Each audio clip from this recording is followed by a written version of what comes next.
Jeanette, for your introduction and for all your leadership here in Ericsson Canada.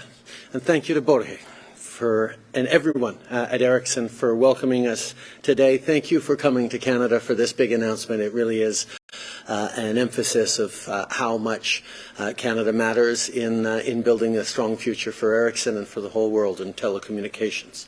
Je suis très heureux d'être aussi accompagné par les ministres Champagne et Ing. Je veux saluer Jana Assads, notre député ici dans Canada Carleton. Je veux aussi saluer le maire Sutcliffe. Mark, so good to see you here as well. We're all here today to talk about what we're doing to make internet connection and other wireless services safer and faster. Whether it's to work, shop online, or connect with loved ones, we all use wireless technology every day. These technologies are essential to our economy, and they're essential to areas like healthcare and education. This is why it's so critical that Canada continues to be a global leader in next-generation networks. Today, I'm happy to announce that our government will partner with Ericsson Canada to advance research and development towards next-generation 5G and 6G networks. Down the line, this partnership will mean faster and more secure wireless services for people at home and in workplaces, and will also support research in other cutting-edge fields, including artificial intelligence and quantum technologies. Our investment will help create and reskill hundreds of jobs here in Ottawa and in Montreal. Aujourd'hui, on annonce un partenariat avec Ericsson Canada qui va créer des emplois et fournir de la formation pour les employés actuels dans les bureaux d'Ottawa et de Montréal d'Ericsson. Quand on dit qu'on bâtit une économie centrée sur le bien-être de tous les Canadiens, on parle de ce type de partenariat. On investit pour développer nos réseaux sans fil pour un avenir plus connecté et en même temps, on crée de bons emplois pour la classe moyenne. The next generation of 5G wireless technology is expected to add over $100 billion to Canada's economy by 2036. Each new job in the information and communications technology sector creates an additional 1.3 jobs in the broader Canadian economy. By investing in this new opportunity with Ericsson, we're helping deliver the technologies Canadians expect in a world of fast-paced change, and we're making our economy stronger. Again, I want to thank Ericsson Canada for being such an outstanding partner. We're excited to see the potential you'll bring forward with this project. And I want to take a direct moment to thank the great Canadian workers like the one behind me and the ones behind me and the ones that we met earlier on the tour. Canada is one of the most educated countries in the OECD. Quantum, AI, and other emerging technologies are Canadian strengths. And when we make announcements like this about global leading companies like Ericsson investing more in Canada, betting on Canada, yes, it has to do with our trade ties around the world. Yes, it has to do with a strong research and innovation ecosystem across our universities and institutions. Yes, it has to do with quality of life, livable cities, access to natural resources, access to green energy as well. These are all things that matter for companies like Ericsson and so many others. But the one fundamental competitive advantage that we have in Canada is Canadians themselves. Highly educated, hardworking, ambitious, visionary, positive, creative, people who work hard to build a strong future for themselves and their families, to build strong communities, to build the future here in Canada. Now, you'll have seen over the past number of years a lot of announcements like this one. And yes, in every announcement like this one, the federal government does step up to help support these important investments that companies are making. But it's not about money.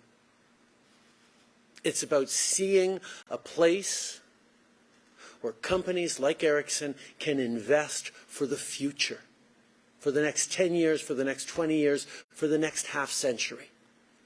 And the single most important deciding factor is, will there be great people to work in these jobs for the coming decades when we build it here? And the answer in Canada is always a resounding yes. Because of what we've been able to build, not just over the past 8 years as a government, but what Canadians have been able to build over the past generations. An ambitious, positive, forward-thinking country, ready to tackle those challenges, and not just because our government is that way, but especially because Canadians are that way. And I can't think of a better place to point that out than right here in Canada. A suburb of Ottawa that has developed itself into one of the strongest tech clusters in the country, and indeed one of the strongest tech clusters in the world. The abilities we have, particularly around telecommunications and connectivity here, are why great companies continue to come and invest, not just in this place, but in the people who live here. And that's the story writ large of Canada, and that's why we're so excited to be able to be part of this today and part of the positive future that we are all building together. Companies like Ericsson keep investing in Canada because they know that we are reliable suppliers of the talent and vision they're looking for. So together, let's continue to build an economy that works for all Canadians and a stronger future. Merci beaucoup. Je suis très heureux maintenant de passer la parole à François-Philippe Champagne. Monsieur le ministre.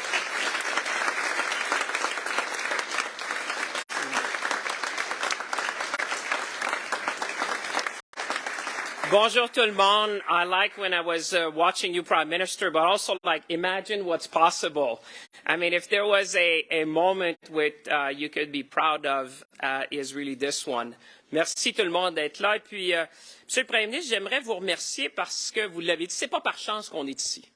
C'est grâce à votre vision d'avoir donné au Canada les moyens de ses ambitions et d'avoir développé, hier j'en parlais avec le président d'Ericsson au niveau global, un leader, de devenir un leader dans la transformation du numérique, que ce soit dans l'intelligence artificielle, que ce soit dans le quantique, que ce soit en cybersécurité. So Prime Minister, it's not by chance we're here. It's really thanks to your vision to put Canada at the forefront.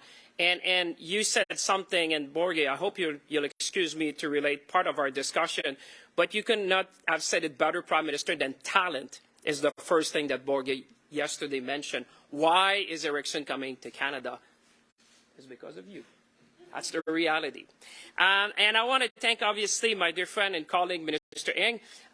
We're almost inseparable. You know, everything we do is together. And I just want to say thank you for working. We work hand in hand, all of you, to bring investments in Canada.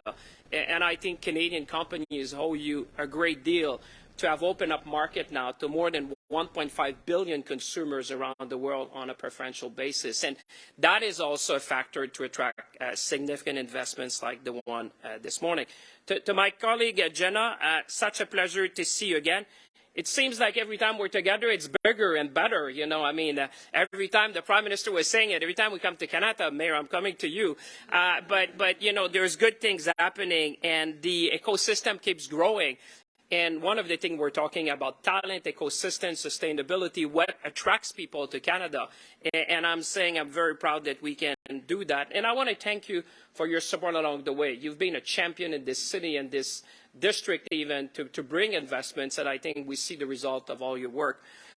Mayor, that looks like a $500 million smile there that I see. You know, it's great. Yeah. It's great to be with you, Mayor, with some, when I was looking, 2,000 tech firms in Ottawa, employing over, 75,000 people and tech workers, and adding on with what we announced today.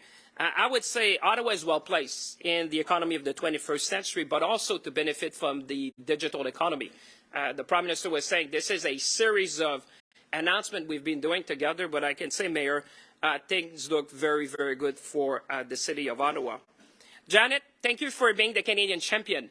I was so proud to hear you, 70 years of business in Canada. And I must say to everyone listening and watching at home, Janet has been the cornerstone to make sure that we get that investment in Canada. You always need a champion inside a global company, and you have been that champion on behalf of Canada. So thank you on behalf of everyone. You've carried a voice. You've carried a voice. Borje, now I'm going to talk a bit more personal. Welcome to Silicon Valley North. As you know, that's how they call this place here. And actually, I went back to the very first text message you and I exchanged, and it was on January 13th. And I must say, 2022, it was really thanks to your personal involvement, to your vision, your support, and leadership that we really are celebrating a very ambitious project. And I want to say thank you. I know it's a big day for you because not only you have this announcement, but I think it's the Investor Day for Ericsson. So for you to join us here in Canada, I think it's a big testament to how you see Canada in the profile of Ericsson globally. I always say to Canadians, you always have a choice to wherever you want to go. And you chose Canada and you chose to be with us today. So on behalf of all of us, and I would say the whole community, thank you for taking the trip and being such a champion to Canada. I was saying to Borje, there's so much we can do with the Nordic countries, actually, in terms of values, in terms of what we hold dear, and that's a good example that we're going to be working on. Frederick, what can I say? I met you last spring in Stockholm, and I told you, why don't you double down on Canada? Well, you delivered. Yeah, no, you delivered. I mean, let's say, I have to recognize you delivered. I don't know where I'm going to see you next, but, you know, I'm going to think about what more we could do. But you've really delivered, and I want to say thank you because we're going to be building the next generation of networks. And that's a big thing, and I'm going to explain, try to bring that simple, as we did yesterday, Borje, to Canadians, why this matter actually. And, of course, I want to say a special thanks, but I think the Prime Minister said it, to the whole team of Ericsson, 3,000 people which are located in Toronto, Montreal, Vancouver, and obviously in Ottawa. It's really thanks to your passion, it's thanks to your expertise, thanks to your excellence that we can have these investments. It all starts with you, and I can assure you that's exactly what Borje said yesterday when we were together. He said, it's thanks to you that we can be today. So again, the Prime Minister acknowledged you, but I just want to say, you're a real champion. It's really easy to be the ambassador of excellence when you have people like you, you know, and to do that. Like the Prime Minister said, it's a big day. Today's a big day. Today is a clear demonstration that Canada and our skilled tech workers will play a big role in developing the technologies of the future and right here in Canada. Mais surtout, c'est le signe que des chefs de file mondiaux comme Ericsson choisissent de s'établir au Canada et de collaborer encore plus activement avec nous dans les domaines de ce qu'on dit du 5G et du 6G. Les Canadiens ne connaissent pas trop le monde nécessairement des technologies, mais se demandent peut-être pourquoi on parle de 5G et 6G au Canada. Well, just look around you, trying to make that very concrete for Canadians. Who doesn't carry a smartphone? Who doesn't have a tablet, a laptop that you use regularly, or even sometimes both of them? Well, these devices are omnipresent as they are convenient in our lives.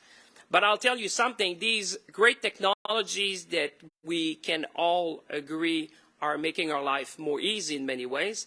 At the same time, today's mobile networks are reaching capacity. And this can result, believe it or not, in telecommunications traffic jams, as we call them in the industry. Well, 5G and 6G that we're going to be developing with Ericsson will be designed to ease that traffic. Is that in some cities in the world you go today, we heard that from our friend of Ericsson, you can go and the network would be patchy because there's too many people coming on the network. So basically what we're developing here is about making sure that the network will be more resilient. And we all know whether we're using this device for work, whether because we go to school, whether because we commute or just connect with loved ones, we want them to work well, but I would say we want them to work all the time as well. So I'm also speaking for myself, since my love for texting, I think, is well known by many of you by now. I want to make sure this works. Mais grâce à ces technologies, des milliards d'appareils, parce qu'on parle évidemment, quand on parle de 5G, c'est tous les appareils connectés à travers le monde, vont pouvoir être branchés plus facilement, plus rapidement et certainement plus sécuritairement, ce qui est un enjeu comme on voit dans les jours qu'on a vus précédemment. C'est pourquoi la 5G et la 6G des partenaires comme Ericsson sont si importants pour assurer que le Canada soit leader mondial des nouvelles technologies numériques. So to that end, it's quite amazing today that we can finally announce our new partnership, about a year of exchanging back and forth and saying the scope of the project and the ambitions you brought, which will establish Canada as one of Ericsson's global leading R&D center. And again, I want to say to people, the Prime Minister said it, you don't attract Ericsson here in Canada with money. They're going to be here for at least the next 70 years. You attract them with people, with talent, with vision, with the ecosystem we've built. And the project by Ericsson means that an investment of almost $500 million, hundreds of new jobs which will be created both in Ottawa and in Montreal. But also, very importantly, we're going to be reskilling a number of people because we're moving to the next generation of networks so that we make sure that all the workers of Ericsson will be able to thrive in this new economy. So it's a big win for tech workers. I would say, Mayor, it's a big win for Ottawa. It's a big win for Montreal. But it's also a big win for Canada's innovation ecosystem that we're building. Mais surtout, cela veut dire que les Canadiens pourront avoir accès à des réseaux qui sont plus robustes, plus sûrs et plus fiables. Donc, c'est un vote de confiance énorme envers le Canada. C'est un vote de confiance aussi dans tous nos employés, tous les travailleurs du secteur de la technologie. Mais c'est aussi un vote de confiance, on en parlait hier soir, dans l'écosystème qu'on a bâti de l'intelligence artificielle, du quantique et aussi de la cybersécurité. So in conclusion, I would say let's seize the moment, let's be ambitious, and let's make sure that we design and build the most advanced products and technology right here in Canada. With that, I have the immense pleasure to introduce you the global CEO of Ericsson, which has made the trip to be with us today to celebrate Canada, to celebrate you, and to celebrate the future together. Boyer, the floor is yours. Thank you.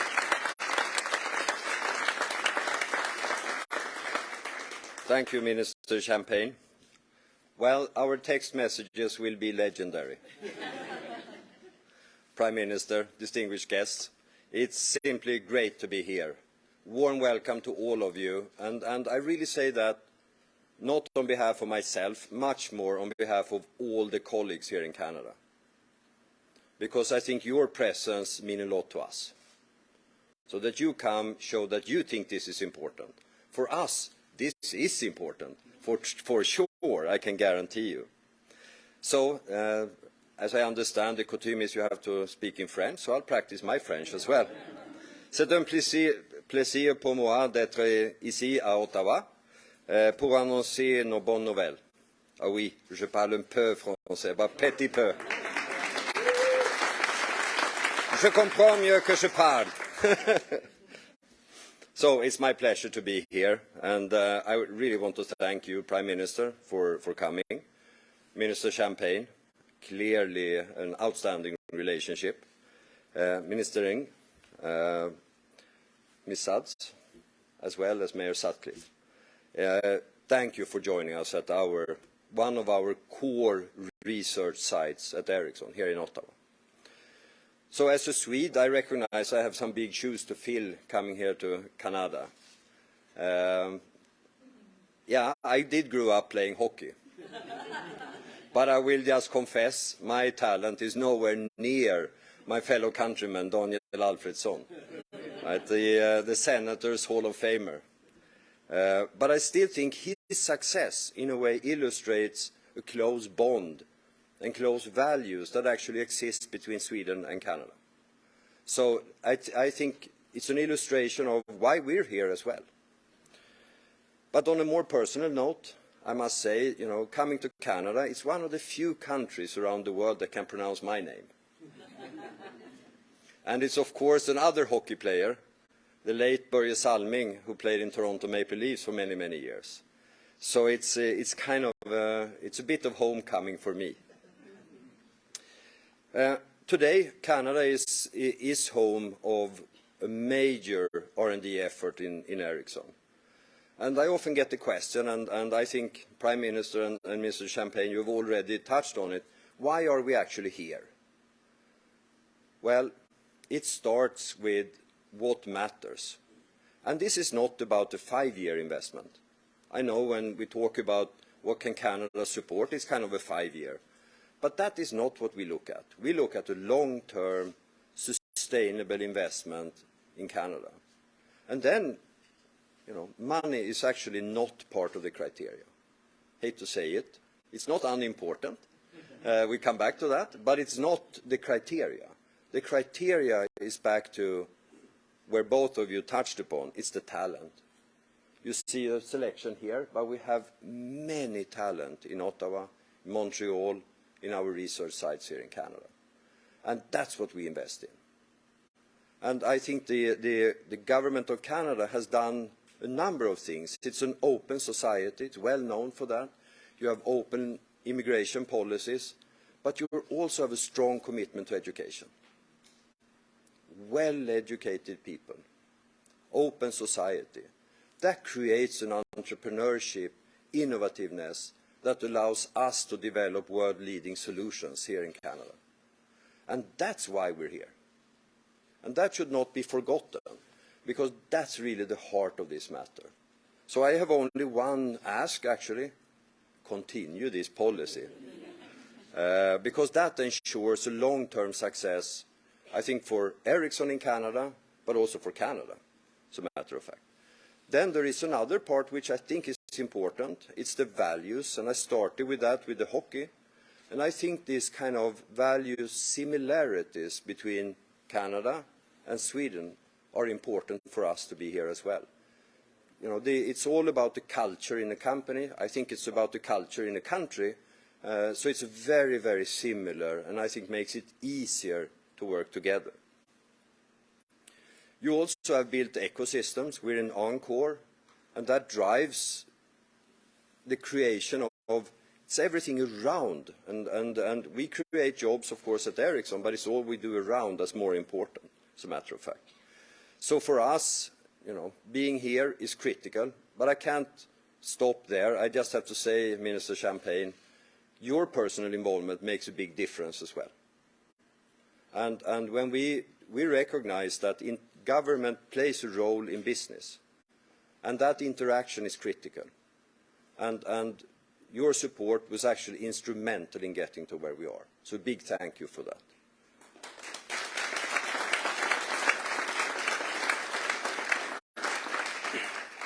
Then I would be remiss if I don't touch on one thing, which is I think Canada figured out sustainability a bit ahead of other countries.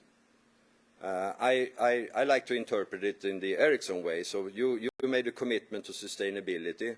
Then we said that is about digitalization in reality, because they go together. But talking about digitalization doesn't create any excitement. But if you talk about sustainability, you get digitalization kind of free of charge. And that's the way we think about it. Because in reality, the ICT industry is about 1.4% of global greenhouse gas emissions. But we can lower total greenhouse gases by 15%, leveraging digital technologies. So actually, that gets us a long way on the journey towards a sustainable planet. And of course, we have an obligation to invest in energy efficiency, in better solutions, better capacity. So as I mentioned during our tour, 5G, with the leverage of new frequency bands, allows 10 times the capacity compared to 4G and 30% lower energy consumption.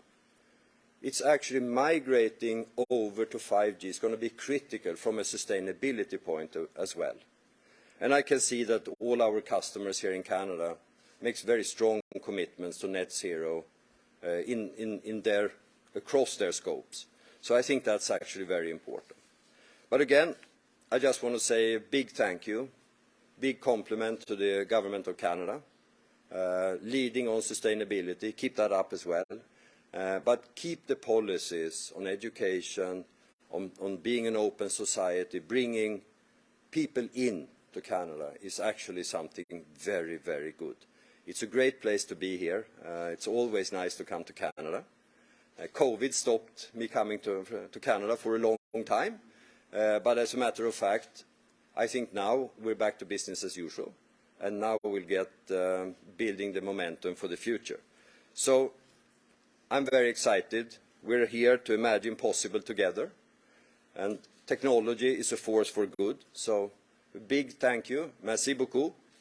It's great to be here, and it's now my pleasure to introduce the Member of the Parliament for Canada, Canada Carleton, right?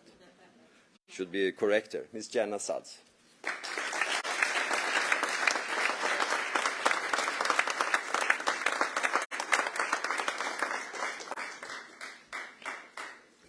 Thank you so much, Project, and thank you, Jeanette, and everyone here at Ericsson for hosting us today.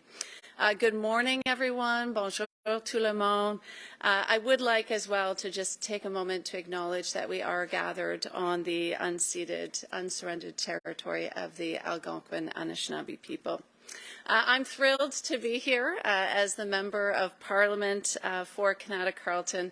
I always love having the opportunity to have the Prime Minister, my colleagues here, and gather here in our amazing technology community. There are so many incredible businesses, talent, and innovation that is developed right here in Canada. So thank you again for having us here today.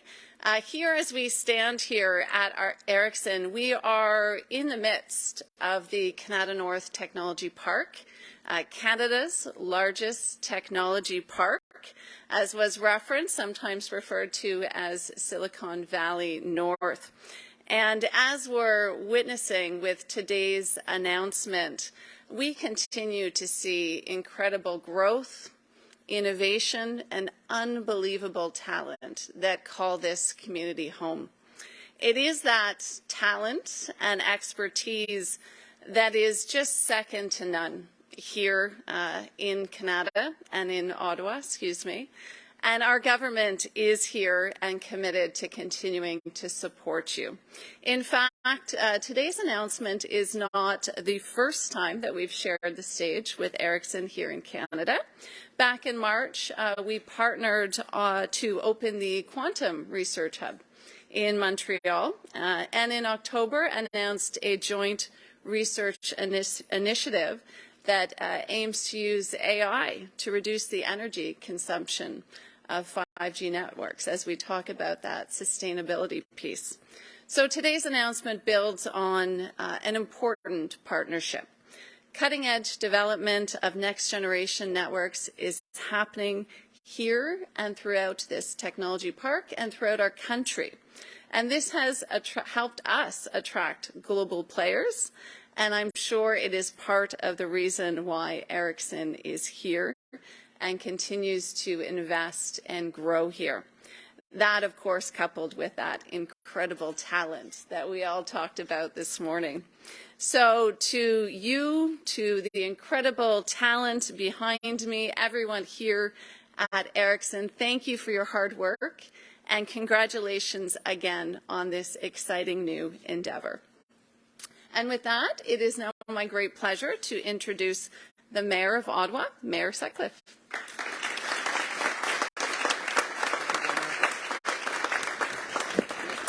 Thank you, Jenna. I do have a big smile on my face today. This is exciting news. Bonjour tout le monde. C'est vraiment un plaisir d'être avec vous ce matin. Au nom du conseil municipal, au nom de la ville d'Ottawa, je suis très heureux d'être ici avec le Premier ministre, avec ministre Champagne, avec ministre Ng. And I want to welcome all of you to Canada, to Ottawa, for this very, very important announcement.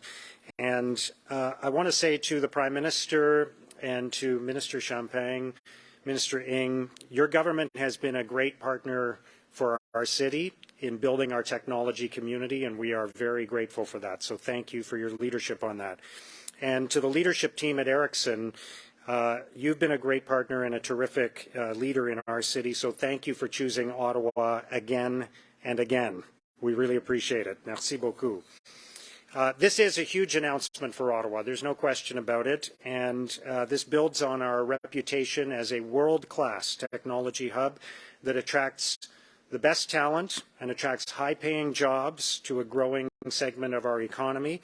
This is a vote of confidence in our city and in our talent. So I'm very excited about it. Ottawa is indeed, as many people have already said, a tech powerhouse, and we're thrilled that Ericsson is making such a significant investment here. The Canada North Technology Park, as my colleague on Municipal Council, Kathy Curry, always reminds me, Kathy, great to have you here. The Canada North Technology Park has the highest concentration of technology companies in Canada and is home to 33,000 employees. So this is a big step forward for our city, for our tech community, as we further build our economy, as we create more jobs, and as we continue to be a home for the best technology companies in Canada and indeed in the world. Ericsson is investing heavily in Canada to ensure that our 5G network infrastructure is ready, and so this is a signal of confidence for a global company to choose to invest in Ottawa.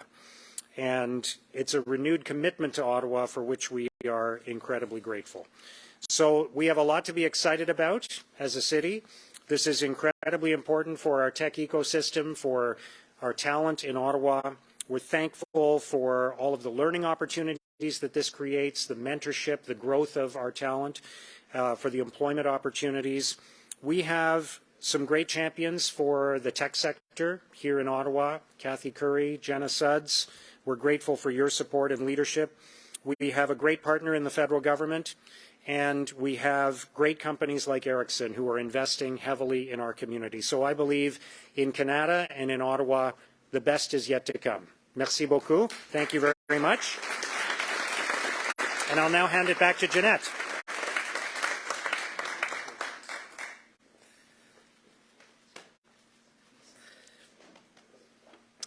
So thank you for your support, Mayor Sutcliffe, but thank you all for those kind words that have been shared here. And on behalf of all of the over 3,000 employees for Ericsson here in Canada, thank you for the fantastic collaboration. I mean, we've talked about text messaging, but it's been a long journey. Obviously, we're here. We've been here for 70 years. We're looking forward for the next long journey, obviously, here in Canada. So thank you again. With that, it is now my pleasure to kick off the question and answer period. So I would like to re-invite a couple of our guests here. So please, the Right Honourable Prime Minister Justin Trudeau. We have Minister Champagne. Please go ahead. And as well, Börje Ekholm, our CEO for Ericsson. Please come back.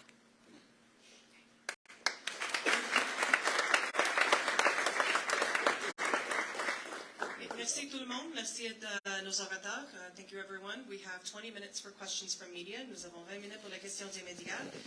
One question, one follow-up, une question, une suivi. Et on va commencer avec TVA Nouvelles.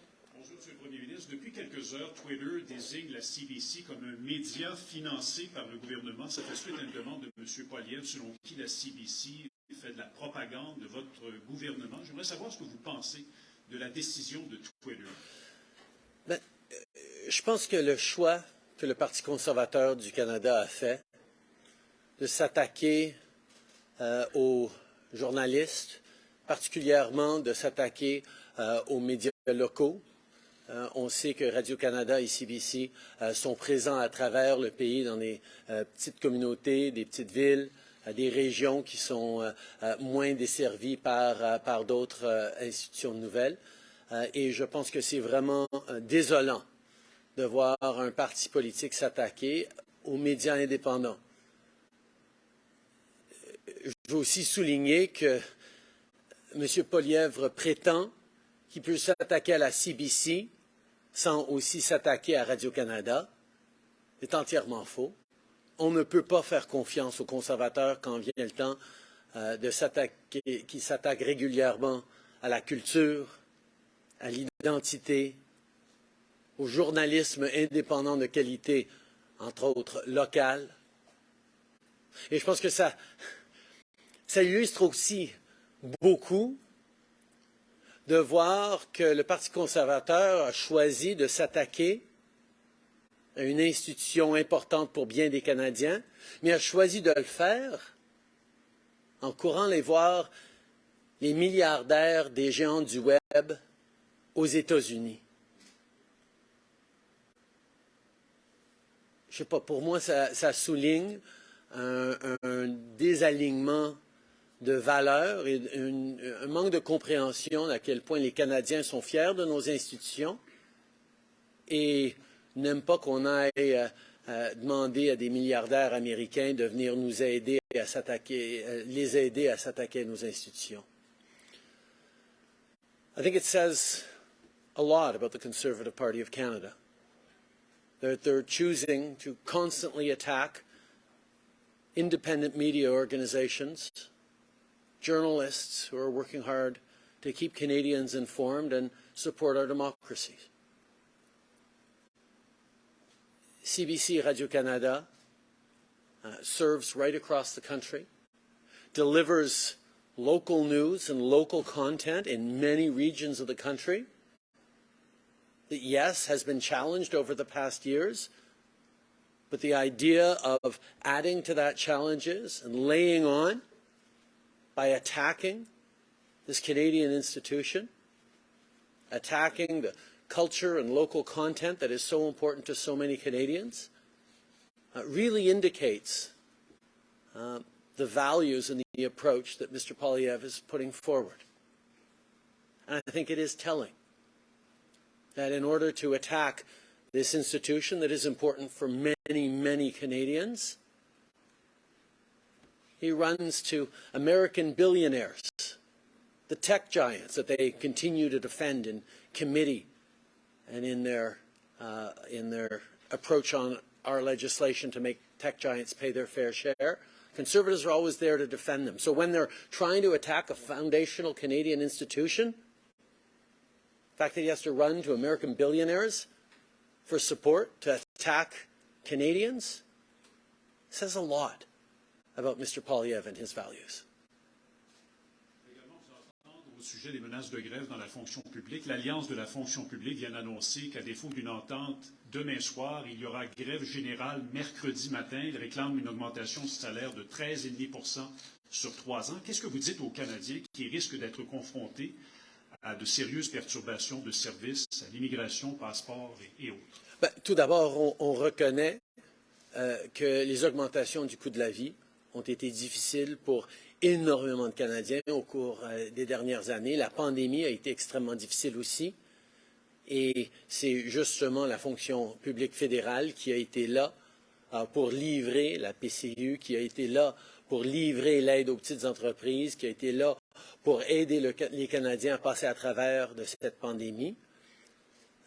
Mais nous savons en même temps que l'inflation est en train de baisser. On est en train de revoir une bonne croissance dans notre économie, malgré les défis qui viennent dans l'économie mondiale.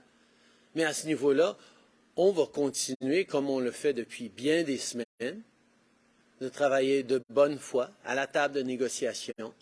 Et on espère pouvoir trouver une solution qui va fonctionner et pour la fonction publique et pour les contribuables quand on va résoudre ces défis pour les années à venir. Yeah. I think it's important to recognize that the cost of living has been a challenge for many, many Canadians over the past year, over the past years.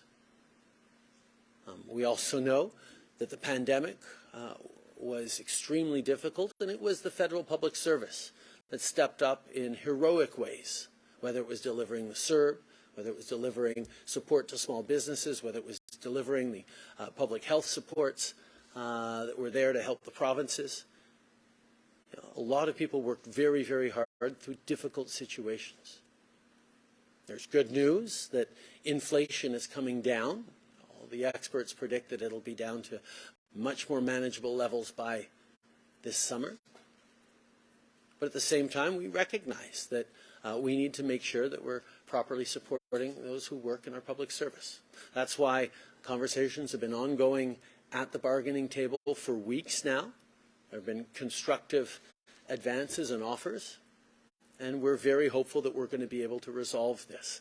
But it's at the bargaining table that these things happen, and we will continue to be there in good faith and work on trying to resolve this for all Canadians. Thank you. Next question. Hi, my question is actually for Mr. Ekholm first. Of course. David Reevely from The Logic. Mr. Trudeau and Mr. Champagne said that you don't get Ericsson to Canada with money, but you said it's a little bit about the money. Can you explain what the gap is that the money is filling between what Canada can offer without the money and what the money gets you? We're still negotiating, so that's why I need to keep them at the table, right? No, but it's not about the money to make the decision to be in Canada. That is genuinely true. It's about the talent base, because if we don't have the talent base, we're not going to have a long term. And we're not going to make a commitment that's going to last 10, 20, 30, 70 years based on something you get at the outset. Instead, you base it on the fundamental factors of the country. And that's why talent matters the most. Culture matters, actually plays a big role. And it plays a big role the way you can cooperate with the government. That's really what matters. And that's why we make the commitment now to Canada to actually invest in Canada, because we believe in the future of the country, right? And everybody always wants to get down to, but there is a dollar somewhere. You know, it's I often say, you know, don't read too much between the lines. There is nothing there. And that applies here as well. It's really what's been done to, and I think this is a long-term commitment Canada has as well, to education, to actually creating the ecosystems, to opening up the country for immigration. And you will see, we have a lot of people coming globally, wanting to come to Canada as well. That's why this is a great site for us. My follow-up is for whichever of the politicians wants to take it. While you've been speaking, I got a statement from the Council of Canadian Innovators, and they say that subsidizing a large foreign corporation is exactly the wrong mindset for achieving meaningful growth in the innovation economy. They want action on keeping IP made in Canada, and supporting smaller innovators. Why is this right, and the people who are supporting the scale-ups and startups wrong? I actually don't think it's a choice. I think we have to show that we are both investing in Canadian innovators and support for extraordinary small startups that are creating great solutions, and we have to invest in the ecosystem. You asked about the money we're putting forward as a federal government. There is no country in the world that would have offered 2 or 3 times as much as our final number will be to get the kind of R&D investment over the long term that Ericsson is making in Canada right now.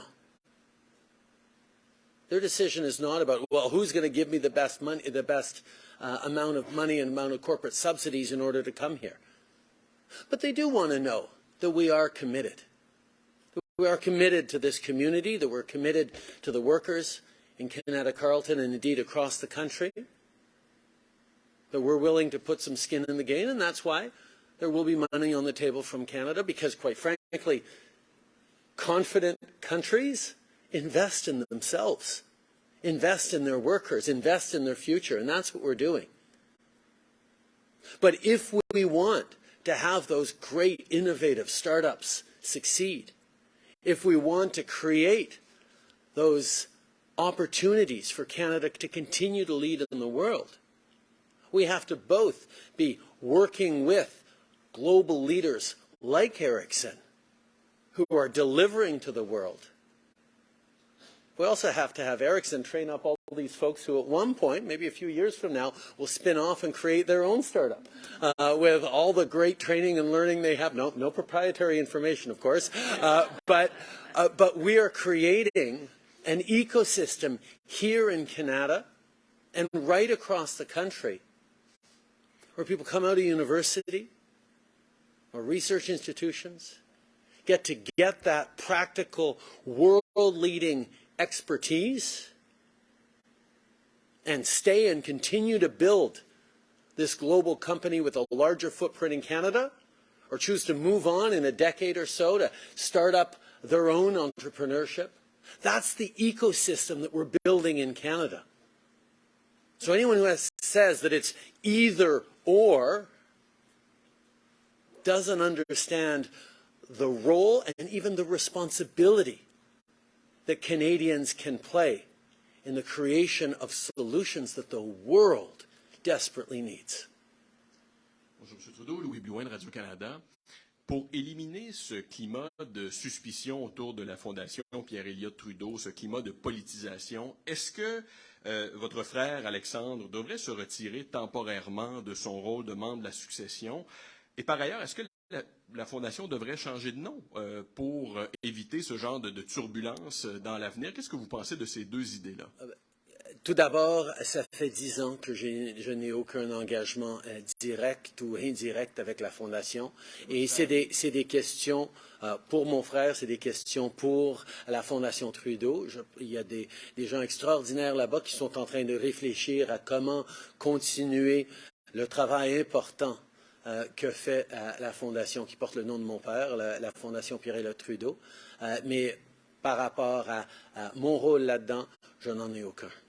J'aimerais vous entendre sur votre idée d'un registre de l'influence étrangère. Il y a un de vos députés qui parraine une pétition qui s'y oppose, disant que ça pourrait stigmatiser certaines communautés. Comment vous faites pour éviter que ce soit ça le résultat? Puis est-ce que vous êtes prêt à reconsidérer l'idée tout simplement?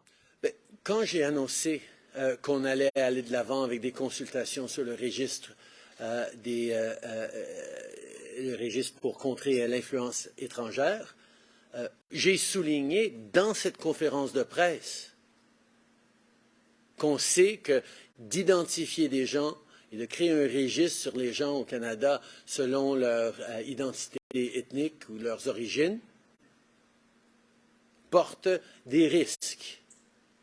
Et on a eu des malheurs dans le passé, qu'on parle de l'emprisonnement d'Italiens ou de Japonais ou d'autres pendant les guerres mondiales, qu'on ne doit pas oublier. C'est pour ça que, oui, on va aller de l'avant avec des outils pour protéger nos institutions, nos politiciens, nos gens d'affaires de l'influence étrangère néfaste, mais on est en train de consulter directement avec des communautés à travers le pays, des communautés qui pourraient être vulnérables à cause de ces registres pour ne pas répéter les erreurs du passé. Alors, je souligne que ce que notre député est en train de faire pour souligner ces préoccupations-là ne sont pas juste des préoccupations que lui ou une communauté a, mais que nous partageons en tant que gouvernement, et c'est pour ça que nous prenons si au sérieux la responsabilité de consulter avec toutes les communautés à travers le pays et de trouver ce bon équilibre, d'avoir un outil pour nous protéger sans mettre à risque des gens qui, on le sait, sont plus souvent cibles d'influence étrangère que d'autres.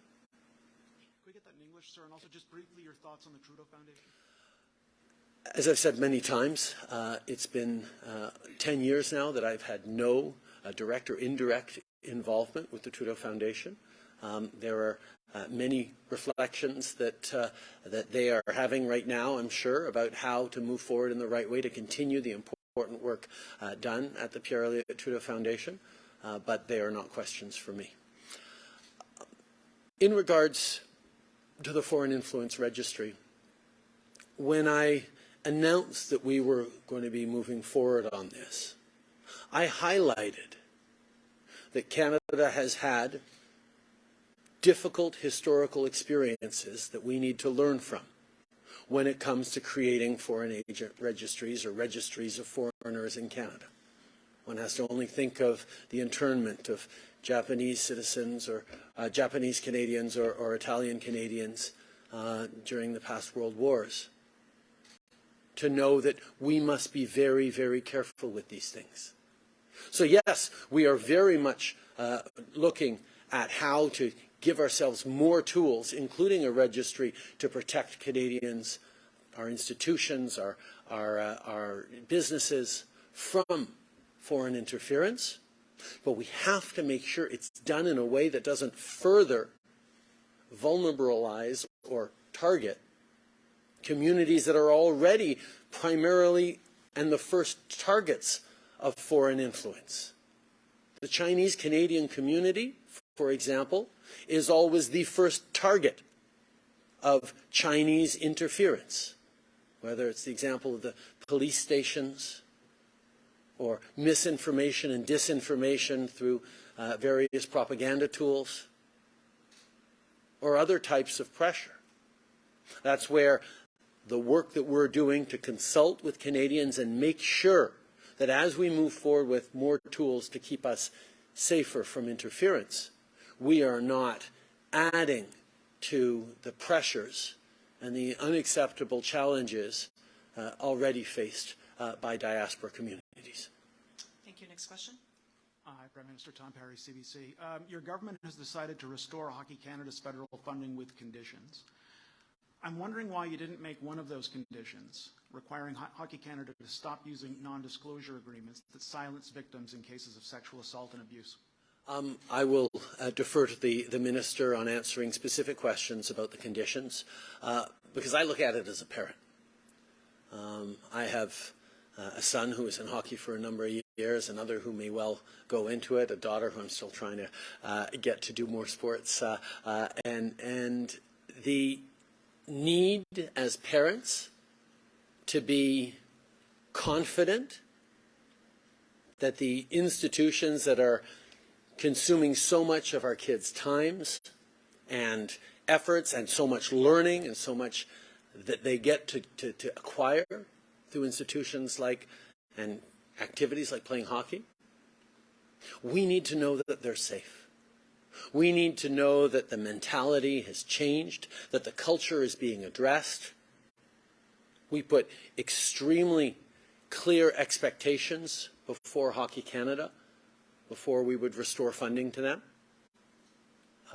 They have indicated a real willingness to move forward on that, but we are going to continue to be extremely vigilant around ensuring that they continue to be worthy of the trust that millions of Canadians put in them as we encourage our kids to play sports, and specifically hockey. On a different topic, the Conference of Defence Associations has issued a report, well, it's a letter from more than 50 ambassadors, former defence ministers, calling for Canada to increase defence spending, speed up defence spending, and really speed up procurement. I'm wondering what you think about this letter. Do you think they're being alarmist? Do you think they make some good points? And also, you've been in power for almost 8 years. Why does it still take so long for Canada to do any kind of military procurement? Well, I'll take the example of the fighter jet procurement challenge. The previous government decided to cut all sorts of corners and make a predetermination on what they wanted to buy in terms of fighter jets, and we promised that we would put forward a proper process. If the previous government had actually embarked upon a proper, rigorous, nonpartisan, independent process, we would have been able to procure those 88 fighter jets much earlier in our government's tenure than just last year.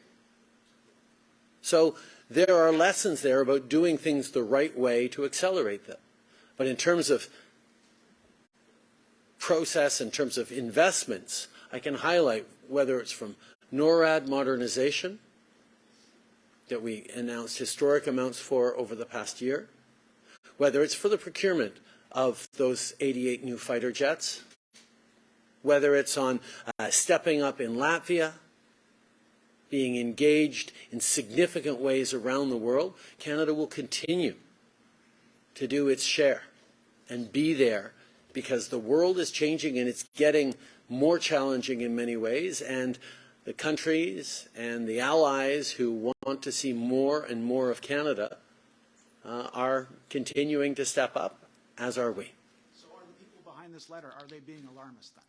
I think it is really important for people in various industries to advocate for their sectors and industries. As everyone knows, governments are challenged with a whole bunch of different priorities that we have to invest in and get the balance right on. We will continue to step up on military spending as we have and as we have demonstrated.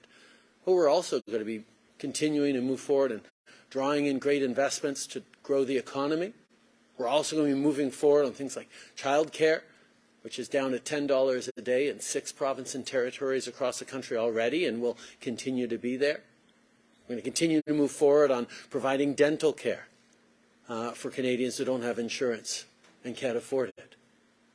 We're going to continue to step up on fighting climate change and growing the economy. We're going to continue to step up on critical minerals and make sure that there are great jobs in the natural resources sector and in the transformation sector to continue to support the kinds of growing economy and research and innovations that's happening in the knowledge economy built on top of those. To govern is to choose, and the choices we're making are consistently about building the very best future for Canadians in every way, and that includes keeping people safe. Thank you. Next question. Okay. Au niveau de la défense, ça fait des années qu'on fait des investissements pour s'assurer la protection des Canadiens et l'équipement pour les forces armées canadiennes.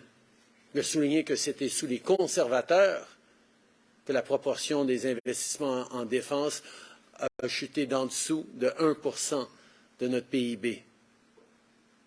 Nous avons fait des investissements pour moderniser NORAD.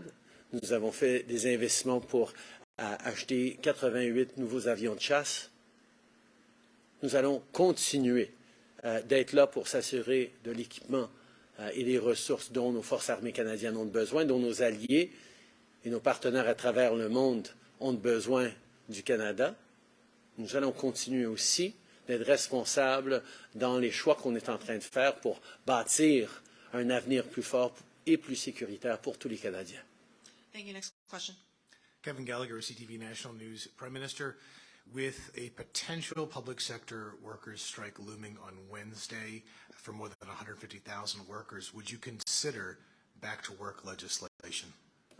First of all, Kevin, on Friday, the questions people were asking me was, well, with a looming public service strike on Monday, are you worried about this? Now it's potentially Wednesday. Look, we're going to stay focused at the bargaining table. We're going to stay focused on putting forward reasonable, responsible offers to try and make sure that we're both recognizing and continuing to recognize the extraordinary work done by public servants, federal public servants across this country, while at the same time being responsible about the taxpayer investments and taxpayer funds that go to pay their salaries. Getting that balance right is something that we all want, but that happens not in negotiating in public. It happens when we sit down, roll up our sleeves at the bargaining table, as both sides are doing in good faith.